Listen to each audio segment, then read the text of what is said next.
క్రీడల్లో విజయంలో వినయం, ఓటమిలో సౌమ్యత్వం ఉండాలనే నినాదాన్ని భారత మహిళల జట్టు దక్షిణాఫ్రికాపై ప్రపంచ కప్ ఫైనల్ గెలిచిన తర్వాత అద్భుతంగా ప్రదర్శించింది. కెప్టెన్ హర్మన్ప్రీత్ కౌర్ నాయకత్వంలో తమ జట్టు తొలి ప్రపంచ కప్ టైటిల్ను గెలిచిన ఆనందంలో భారత క్రీడాకారులు మునిగి తేలుతూ ఉండగా, ఓటమి బాధతో కన్నీరు పెట్టుకుంటున్న దక్షిణాఫ్రికా క్రీడాకారులను చూసి భారత ప్లేయర్లు మానవత్వాన్ని చాటుకున్నారు.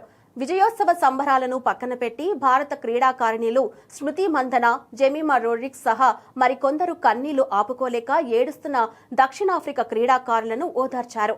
ప్రస్తుతం ఇందుకు సంబంధించిన వీడియో నెట్టింట వైరల్ గా మారింది.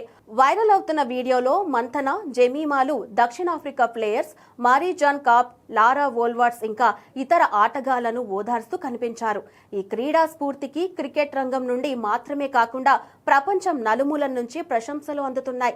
తొలి వన్డే ప్రపంచ కప్ టైటిల్ ను గెలవాలని ఇరు జట్లు ఉవ్విళ్లూరగా చివరకు భారత్దే పైచేయి అయ్యింది. షఫాలి వర్మ, దీప్తి శర్మల అద్భుత ప్రదర్శనతో భారత్ 52 పరుగుల తేడాతో విజయం సాధించి చరిత్ర సృష్టించింది. ఓటమి పాలైనప్పటికీ దక్షిణాఫ్రికా కెప్టెన్ లారా వోల్వర్ట్స్ టోర్నమెంట్లో తమ జట్టు చూపించిన పోరాట స్ఫూర్తి గురించి గర్వంగా మాట్లాడింది. మ్యాచ్ అనంతరం వోల్వర్ట్స్ మాట్లాడుతూ, మేము ఆడిన ఈ టోర్నమెంట్లో మా జట్టు గురించి నేను చాలా గర్వపడుతున్నాను.